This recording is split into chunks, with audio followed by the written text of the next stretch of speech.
वह समय आज भी उसकी यादों में जिंदा है, जब दुनिया बहुत छोटी थी और सपने बहुत बड़े। वह तब सिर्फ 9 साल का था, एक साधारण सा बच्चा जो एक छोटे कस्बे की तंग गलियों में रहता था। उसके घर की छत टीन की थी और बरसात के दिनों में वही छत सबसे ज्यादा आवाज करती थी। लेकिन उस आवाज में भी उसे डर नहीं, एक अजीब सी खुशी मिलती थी। उसके पिता सुबह जल्दी काम पर निकल जाते थे और माँ घर संभालती थी। पैसे ज्यादा नहीं थे, लेकिन बचपन में उसे इसकी कमी महसूस नहीं होती थी। उसके लिए सबसे बड़ी दौलत थी बरसात का पानी, गली में बहती नालियां और कागज से बनी नावें।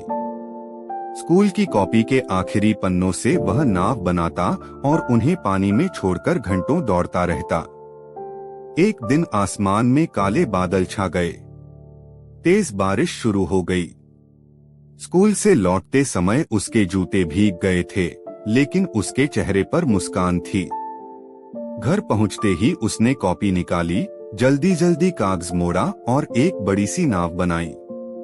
माँ ने आवाज दी, भीग मत जाना। उसने सिर हिलाया, लेकिन कदम पहले ही बाहर की ओर बढ़ चुके थे। गली में पानी तेजी से बह रहा था। उसकी नाव आगे बढ़ रही थी और वह उसके पीछे पीछे दौड़ रहा था। उसी दौड़ में उसने देखा कि गली के मोड़ पर रहने वाला छोटा बच्चा, जो उससे भी छोटा था, फिसल गया है। पानी तेज था और वह बच्चा घबरा गया था। आसपास कोई नहीं था। उस पल उसे डर लगा। वह खुद भी छोटा था, कमजोर था, लेकिन उसके कदम रुके नहीं। उसने अपनी नाव छोड़ दी और सीधे उस बच्चे की ओर भागा। पानी में पैर फिसले, कपड़े पूरी तरह भीग गए, लेकिन उसने बच्चे का हाथ पकड़ लिया। दोनों गिरते पड़ते किनारे तक आ गए। बच्चा रो रहा था। उसने उसे उठाया और उसके घर तक छोड़ आया। बच्चे की माँ ने घबराई हुई आवाज में कहा, अगर कुछ हो जाता तो। वह कुछ नहीं बोला, बस सिर झुका लिया।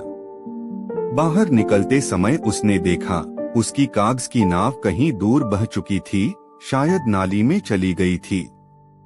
वह घर लौटा। माँ ने गीले कपड़े देखकर डांटा, लेकिन जब पूरी बात सुनी तो उसकी आंखों में एक अजीब सा गर्व था। उसने उसके सिर पर हाथ रखा और कहा, अच्छा किया। बस यही 2 शब्द थे, लेकिन उन शब्दों ने उसके दिल में कुछ गहरा बैठा दिया।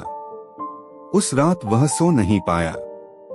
उसे अपनी नाव की याद आ रही थी। वह नाव उसके लिए सिर्फ कागज का टुकड़ा नहीं थी, वह उसकी खुशी थी। लेकिन उसी के साथ उसे उस बच्चे का चेहरा भी याद आ रहा था। उसे पहली बार महसूस हुआ कि कभी कभी कुछ खोकर भी कुछ बहुत बड़ा पाया जा सकता है। साल बीतते गए। वह बड़ा हुआ। जिम्मेदारियां बढ़ी। बारिश अब भी आती है, लेकिन वह अब गली में नाव नहीं छोड़ता। फिर भी जब कभी जिंदगी में किसी मोड़ पर उसे चुनना पड़ता है, अपनी सुविधा और किसी की मदद के बीच, तो उसे वह बारिश याद आ जाती है, वह नाव याद आ जाती है।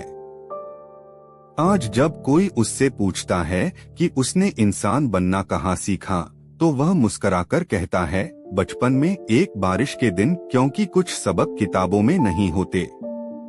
वे गीले कपड़ों, बहती नालियों और खोई हुई कागज की नावों में छुपे होते हैं।